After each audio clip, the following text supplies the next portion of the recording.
One of the greatest remedies for peace was given where there was no peace. अशांत और टूट चुके मन को संभालने के लिए एक मृत्यु शैया पे लेटे महायोद्धा ने दिया था यह उपाय। महाभारत का युद्ध खत्म हो चुका था। युधिष्ठिर जीत तो गए थे, लेकिन उनका मन भारी था, विचलित था। अपनों को खोने का दुख और कर्मों का बोझ उन्हें सोने नहीं दे रहा था। कृष्णा के साथ वो पहुंचते हैं भीष्म पितामह के पास, जो तीरों की शैया पे लेटे थे, और वहां वो पूछते हैं, हे पितामह, इस पीड़ा से मुक्ति कैसे मिले? इस अशांत मन को शांति कहां मिले? जब जीवन ही बोझ बन जाए तो सहारा किसका लें? और भीष्म अपनी पीड़ा के बीच मुस्कुराते हैं।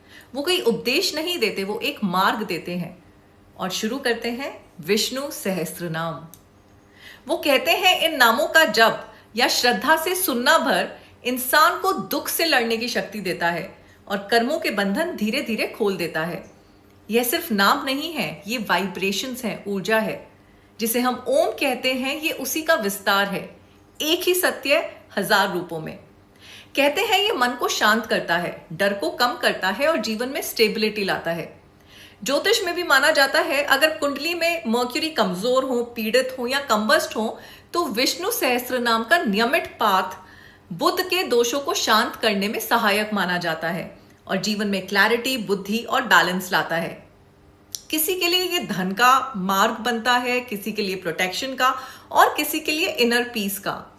लेकिन इसकी असली शक्ति ये आपको भीतर से जोड़ता है। इसलिए आदि शंकराचार्य ने इसे सिर्फ भक्ति नहीं बल्कि दर्शन बताया। आज जब मन हर वक्त भाग रहा है, जब चिंता खत्म ही नहीं होती, तो शायद ये सिर्फ पाठ नहीं है, ये खुद तक वापस आने का रास्ता है। इसलिए पुरुषोत्तम मास में विष्णु सहस्त्र नाम का पाठ या श्रवण अत्यंत प्रभावशाली माना गया है। ये सिर्फ 1000 नाम नहीं है, ये 1000 डिवाइन फ्रीक्वेंसीज हैं जो धीरे धीरे मन, कर्म और कॉन्शियसनेस को शुद्ध करने का कार्य करती हैं। और शायद यही वो क्षण हो जब भीतर जमा वर्षों की अशांति धीरे धीरे धुलने लगे और आप अपने ट्रू सेल्फ से फिर से जुड़ना शुरू कर दें।